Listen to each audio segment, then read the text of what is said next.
देखते हैं कि जो बोरिस जॉनसन है वो जनरल इलेक्शन विन कर चुका है और तमाम अपोजिशन पार्टीज के ऊपर उसने मेजॉरिटी हासिल कर ली है। अब जो ब्रिटेन का जो कॉन्स्टिट्यूशन है वो बुनियादी तौर पे अगर इस तरह की कोई पार्टी जैसे कंजर्वेटिव या बोरिस जॉनसन की पार्टी वहां पे जीती है, अगर वो जीत जाए तो उसको एम्पल पावर्स प्रोवाइड करती है, एब्सोल्यूट सॉवरेनिटी देती है कि वो कोई भी मामला या कोई भी डिसीजन ले सकें। तो जो मेजॉरिटी इन पार्लियामेंट है वो यूनाइटेड किंगडम के केस में बहुत इंपॉर्टेंट है। इसको कहा जाता है इलेक्टिव डिक्टेटरशिप। तो इलेक्टिव डिक्टेटरशिप और जो अभी रिसेंट इलेक्शंस हुए हैं उससे पहले हम सारी बात कर चुके हैं इस टॉपिक के बैकग्राउंड के ऊपर कि ये जो ब्रेक्जिट का इशू है वो रेफरेंडम के बाद से जो है आप देखते हैं कि अभी 3 साल हो गए हैं, ये क्राइसिस का शिकार रहा है, लिम्बो का शिकार रहा है, कोई डील नहीं हो पा रही थी। तो इस कॉन्टेक्स्ट में बोरिस जॉनसन, पहले कैमरॉन ने रिजाइन किया, थेरेसा मे ने बहुत कोशिश की कि डील करे, नहीं कर सकी, फिर उसको भी जाना पड़ा, फिर बोरिस जॉनसन आया, फिर वो भी कुछ नहीं कर सका, फिर री इलेक्शन हुए, अब जो है वो बोरिस जॉनसन इलेक्शन विन करके दोबारा आ चुका है। लेकिन उसको जो है, जो बोरिस जॉनसन है, उसके लिए कुछ मिसाइल होंगे और वही मिसाइल उन्हीं के ऊपर, डिफरेंट कंसिडरेशंस के ऊपर, वे फॉरवर्ड के ऊपर, सजेशंस के ऊपर हम आज की इस वीडियो में बात करेंगे। इकोनॉमिक और सोशल रियलिटीज को उसको ध्यान में रखना पड़ेगा। अब आपको ये बात भी ध्यान में रखनी है कि जनवरी 31 इसी महीने की जो आखिरी तारीख है उसके साथ ही जो ब्रेक्जिट का टाइम है वो खत्म हो रहा है, यानी ब्रेक्जिट इफेक्ट ले लेगा, उसके साथ अफेक्टिव हो जाएगा। उसके बाद जो आर्टिकल 50 की हमने बात की थी कि उसके साथ तहत विड्रॉ किया जा सकता है। मोस्ट इंपॉर्टेंट चैलेंज जो जॉनसन को फेस करना है वो है कि यूरोपीय यूनियन के साथ एक नया रिलेशनशिप उसके ऊपर वो नेगोशिएट कर सके, जिसको आप कहेंगे डील, पोस्ट ब्रेक्जिट डील, कि यूरोप का यूनाइटेड किंगडम के साथ रिलेशन क्या क्या होगा, कस्टम से मुतल्लिक क्या होगा, लेबर से मुतल्लिक क्या होगा, इन्वेस्टमेंट और फाइनेंसिस से मुतल्लिक क्या होगा, इकोनॉमिक पॉलिसी से मुतल्लिक क्या होगा, शेंजन जोन से मुतल्लिक क्या होगा, करेंसी से मुतल्लिक क्या होगा, and lot of other things जिनके ऊपर हमने बात की थी अपने ब्रेक्जिट के लेक्चर के ऊपर। Process got off to a bad start 3 days after the election. Election के 3 दिन के बाद जनाब बोरिस ने ऐलान मारा कि वो एक नया लॉ बनाएगा और उस लॉ के तहत जो है वो पोस्ट ब्रेक्जिट का जो ट्रांजिशन पीरियड है वो दिसंबर 2022 से नहीं बढ़ाएगा। अब जब उसने ये ऐलान किया कि एक नया लॉ बना के मैं उस पीरियड को लिमिट कर दूंगा दिसंबर 2020 तक, उसके फौरन बाद हमने देखा कि वहां की मार्केट्स में पैनिक क्रिएट हुआ और इकोनॉमिक एक्टिविटी में स्लंप आया। रीजन क्या थी? क्योंकि मार्केट्स रिस्पॉन्ड करती हैं ब्रेक्जिट में जो भी डेवलपमेंट होती है। इलेक्शन हुए उसके बाद हमने देखा कि मार्केट्स, वहां की इकोनॉमी रिवाइव हुई, मार्केट्स में, वहां के स्टॉक एक्सचेंज में इंप्रूवमेंट आई। ये प्रोसेस यूके में हुआ, यूरोपीय यूनियन में भी ये प्रोसेस हुआ। तो अब ये स्लंप इसलिए आया क्योंकि ब्रेक्जिट के साथ बहुत ज्यादा इकोनॉमिक एक्टिविटी अटैच है और जो मार्केट्स हैं या जो इकोनॉमिस्ट हैं वो इमेजिन कर सकते थे, वो समझ रहे थे कि with in a period of 12 months ये डील करना आसान नहीं है। और जब बोरिस जॉनसन ने ये बात की कि हम 12 महीने में एक लॉ बनाएंगे और 12 महीने के अंदर जो है वो हम लिमिट कर देंगे कि हम डील साइन करें, और अगर वो डील 12 महीने में साइन ना कर पाए तो लॉ के मुताबिक जो है वो 12 महीने के बाद विदाउट डील इनको एग्जिट करना पड़ेगा। अब विदाउट डील अगर एग्जिट करते हैं ये तो अनसर्टेनिटी है, और अगर अनसर्टेनिटी है तो इसका मतलब फिर क्या है? Economic crisis. अब ये इकोनॉमिक क्राइसिस यूके के लिए भी हो सकता है और यूरोपीय यूनियन के उन ममालिक के लिए भी हो सकता है जिनकी इंपोर्ट्स और एक्सपोर्ट्स हाईली जो है वो रिलाई करती हैं यूके के साथ ट्रेड के ऊपर। अब डील और नो डील के फिर इस कॉन्टेक्स्ट में जो है वो बहुत ज्यादा इंपॉर्टेंस बन जाती है। अब बोरिस जॉनसन के लिए जो है वो ब्रेक्जिट के कॉन्टेक्स्ट में काफी ज्यादा केयरफुल पाथ है जो उसको ट्रेड करना है।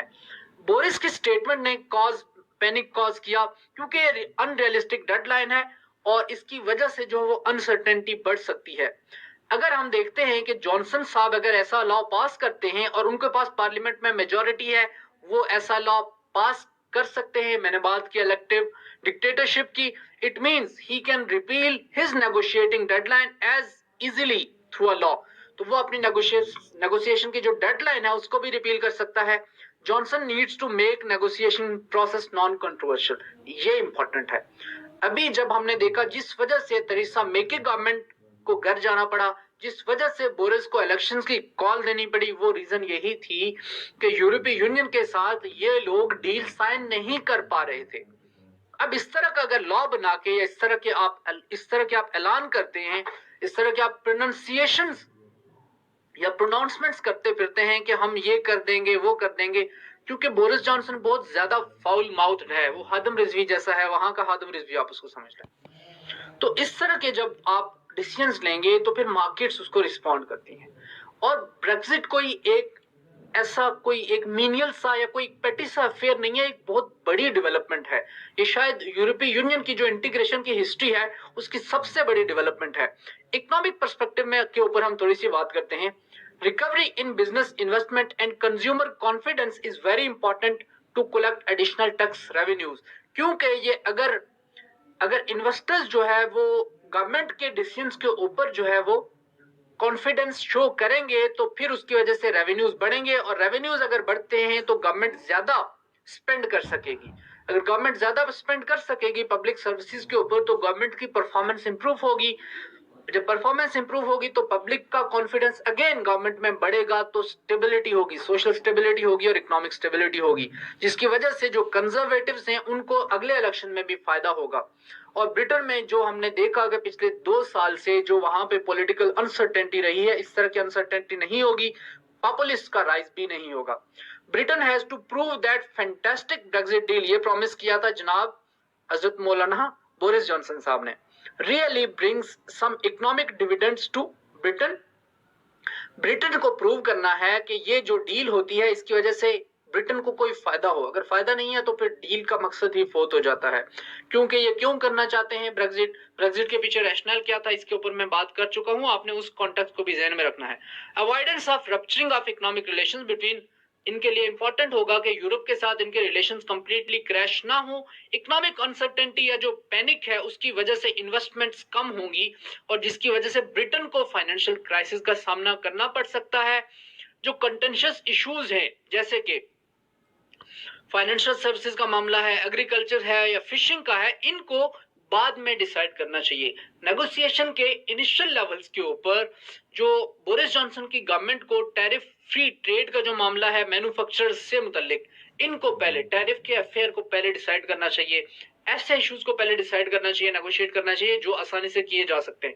फाइनेंशियल सर्विसेज या एग्रीकल्चरल मैटर्स उनको बात के लिए छोड़ देना चाहिए। लेकिन 12 मंथ्स की जो डेडलाइन बोरिस जॉनसन ने जो आते साथ ही इलेक्शन ऐलान किया, ट्रंप की तरह से ये भी इलेक्शन करते फिरते हैं। ट्रंप ट्विटर पे ऐलान करता है और ये जनाब जो है वो इन्होंने आते साथ ही ऐलान कर दिया। तो इस तरह के जो डिसीजंस होंगे या इस तरह के जो प्रोनाउंसमेंट्स होंगी वो don't bode well for Brexit और future of the Britain. Political level के ऊपर जो है गेट ब्रेक्सिट डन का जो नारा इन साहब ने लगाया और जिसके ऊपर इन्होंने इलेक्शन विन किया, जॉनसन ने इस स्लोगन के ऊपर इलेक्शन विन किया, so he should concentrate on domestic issues like health, like crime, like transport. Domestically अगर आप अच्छा परफॉर्म करते हैं तो आपकी गवर्नमेंट को पब्लिक सपोर्ट मिलेगी। Britain would have to handle with care politically controversial decisions like, अब कुछ politically controversial issues United Kingdom में हैं, जैसे कि सर्विस इंडस्ट्रीज का मामला है, रेगुलेशंस का मामला है, इमिग्रेशन का मामला है। अब इमिग्रेशन को आप कंपेयर यहां से करें कि ब्रिटेन जो है वो इमिग्रेशन के खिलाफ है और इमिग्रेशन फ्रेंडली पॉलिसीज नहीं है ब्रिटेन की। जर्मनी ने जहां पर तकरीबन 1 मिलियन के करीब जो इमिग्रेंट्स को जो मिडिल ईस्ट से जा रहे थे 2016 में, 2017 में और 2018 में, उनको जर्मनी ने करीब 1 मिलियन के करीब लोगों को एक्सेप्ट किया एज इमिग्रेंट्स इनसाइड जर्मनी।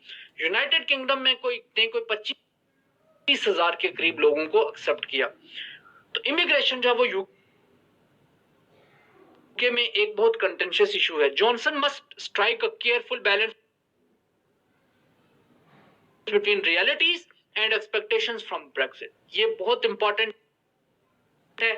अगर इंटरनल पॉलिटिकल कॉन्फ्लिक्ट होता है, इंटरनल अनस्टेबिलिटी होती है, तो फिर हम देख रहे हैं कि ब्रेक्सिट के रेफरेंडम के बाद से जो वहां पे इंस्टेबिलिटी और जो वहां पे केओस चल रहा था, वही केओस फिर खुद को रिपीट करेगा और हिस्ट्री फिर रिपीट करेगी। फिर इन इलेक्शन से जो ब्रेक्सिट ने गेन्स हासिल किए हैं या ब्रिटेन ने गेन्स हासिल किए हैं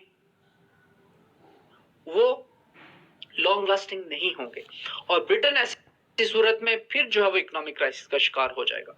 जॉनसन की जो लैंडस्लाइड विक्ट्री है, it was mainly due to former Labour voters in manufacturing regions, Labour voters के वोट की वजह से जो है वो जो पहले लेबर के वोटर्स से उनकी वजह से इसकी पार्टी जीती है। उस factories are highly dependent on trade with Europe, इनको नहीं छेड़ना चाहिए बोरिस जॉनसन के लिए।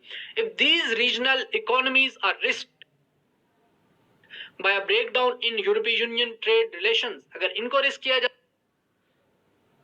है तो ये जो है वो बोरिस जॉनसन या कंजर्वेटिव पार्टी के लिए एक सुसाइड होगी। तो ये जो है वो एक केयरफुल पाथ है जो ब्रिटेन को और बोरिस जॉनसन की पार्टी को ट्रेड करना है। Britain manufacturing regions would welcome high standards of social and employment protection, जो कि यूरोपीय यूनियन के डिफरेंट कन्वेंशन जो डिमांड करते हैं, इसके ऊपर जो है वो बात हो चुकी है।